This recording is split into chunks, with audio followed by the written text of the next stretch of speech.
Okay, sweet. It is Okay, recording. cool. Perfect.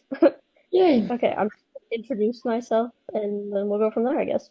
Okay, sweet. Um, so I'm Caitlin Huang's literary agent. My name is Mandy.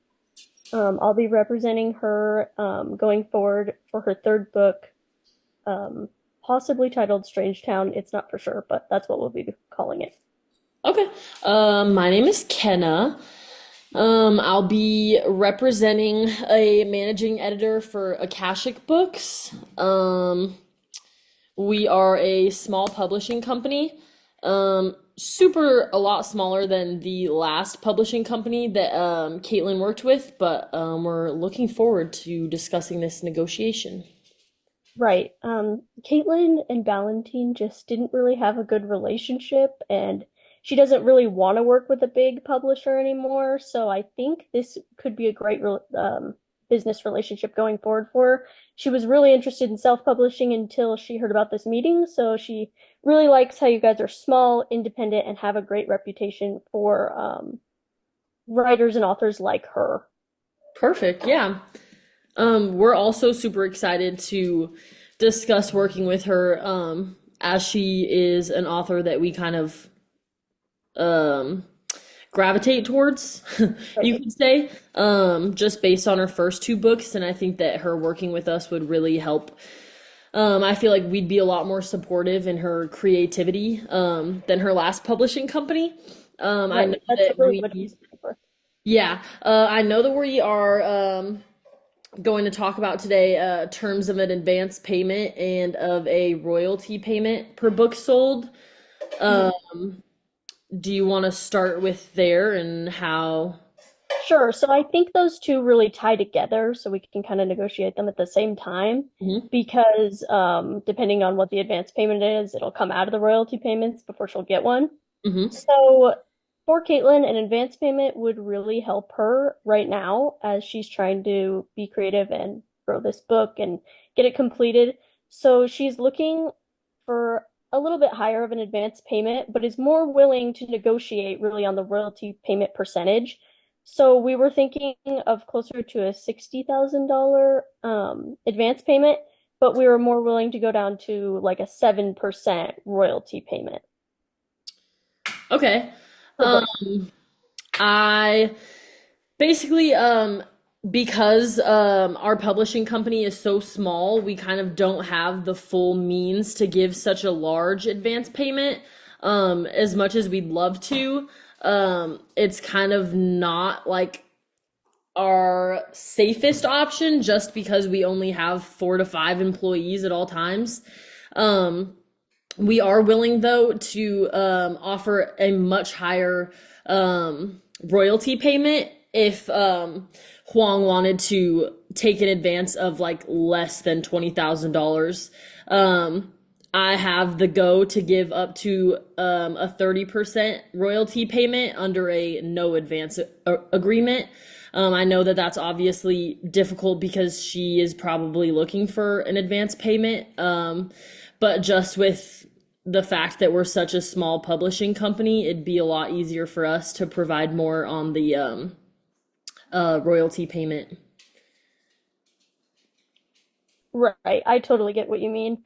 Um, Basically, Caitlin is looking for an advance payment of some type. She knows usually it's closer to 50, but she knows with this industry right now and the amount of authors and books selling that it's closer to 20 right now. So we would be willing to probably go to like 25,000 if that could happen. And we are interested in a lower royalty payment. I'm okay to go down to as low as like 6% even if we could make a deal and still have an advance payment. So, Um, you said 6% for an advance of 25. yeah. We could do that. Okay. Yeah, we could do that. So $25,000 advance with a 6% royalty payment per book sold. Okay. We could do that. And then we'll have to let's look at our scope of rights next, I guess. Yeah, I'm just jotting this down. Right. 6% Uh, payment with a Okay, 25. Oh my gosh.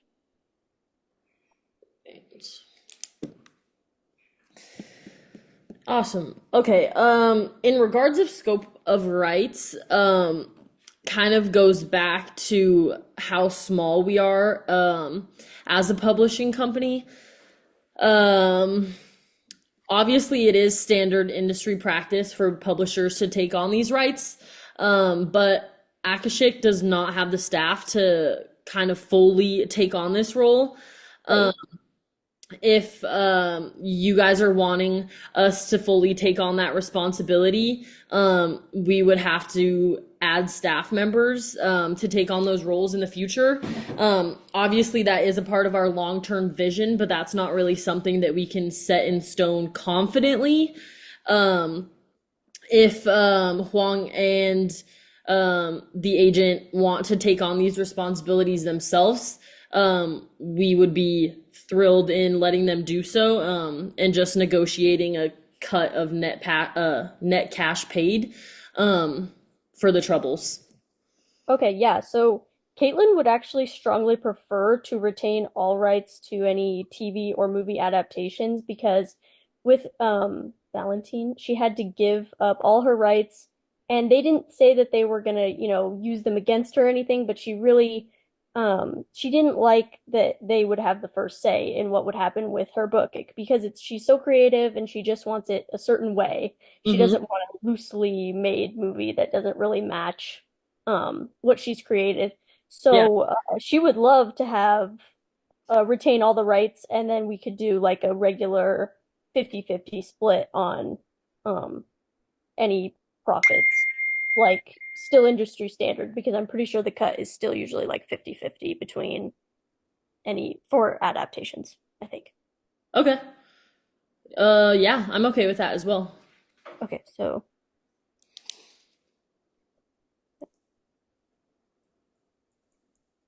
yeah, she'll like that because she is very picky, it seems like.